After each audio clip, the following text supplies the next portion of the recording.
Business insight analysis के subject में हम आजकल ये पढ़ रहे हैं कि आपको किस इंडस्ट्री को चूज करना चाहिए, कौन से बिजनेस में आपको इन्वेस्टमेंट करनी चाहिए जहाँ पे आपको प्रॉफिट ज्यादा और काम कम करना पड़े, किस मार्केट में कंपटीशन कम है और ग्रोथ के चांसेस ज्यादा हैं। ये मीन कि बहुत सी ऐसी इंडस्ट्रीज है जहाँ पे काम ज्यादा करना पड़ता है लेकिन प्रॉफिट कम होता है, और क्योंकि मार्केट में कंपटीशन बहुत ज्यादा होता है, कंपेटिटर बहुत ज्यादा होते हैं, मीन कि एक ही सिमिलर प्रोडक्ट सेल कर रहे हो, मार्केट में चोर हो गई होती है। इस चीज को एनालिसिस करना, सबसे पहले तो ये देखे ना कि आपने कैपिटल इन्वेस्टमेंट किस इंडस्ट्री में करनी है। क्वार्टर के मुताबिक 5 तरह की इंडस्ट्रीज होती हैं। एक, आप जितना कमा रहे हो आज वही कल भी उतना ही कमाते रहोगे, जैसे कि सैलून वगैरह आज भी वही है और कल भी देखेंगे तो वहीं पे होंगे। और दूसरा आ जाता है कि इमर्जिंग एआई का दौर जैसा कि चल रहा है, ये फील्ड ग्रोइंग है। और फिर उसके बाद आ जाती है मेच्योर इंडस्ट्री, जिसमें आगे फर्दर तरक्की का कोई इम्कान नहीं है, कंपेटिटर बहुत ज्यादा आ गया, एक दूसरे कंपटीशन हाई हो चुका है। और डिक्लाइनिंग वाली स्टेज है, जिन्हें टीवी का अब दौर खत्म हो गया, मोबाइल फोन ने उसकी जगह ले ली हुई है। फिर देखना कि इंडस्ट्री में जो न्यू कंपेटिटर्स हैं वो आना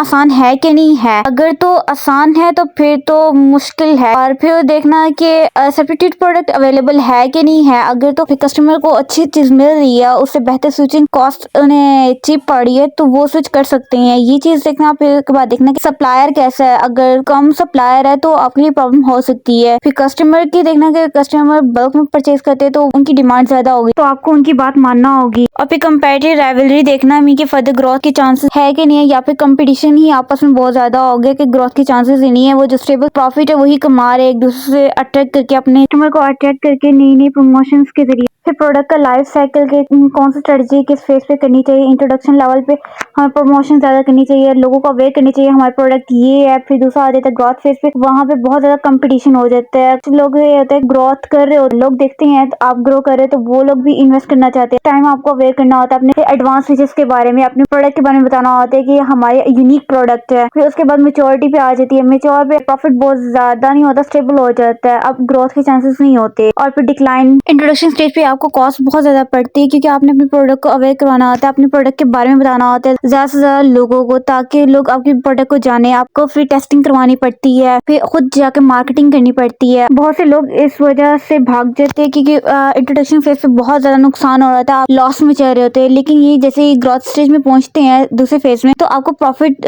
होना शुरू हो जाता है, लोग आपको जानने लग जाते हैं।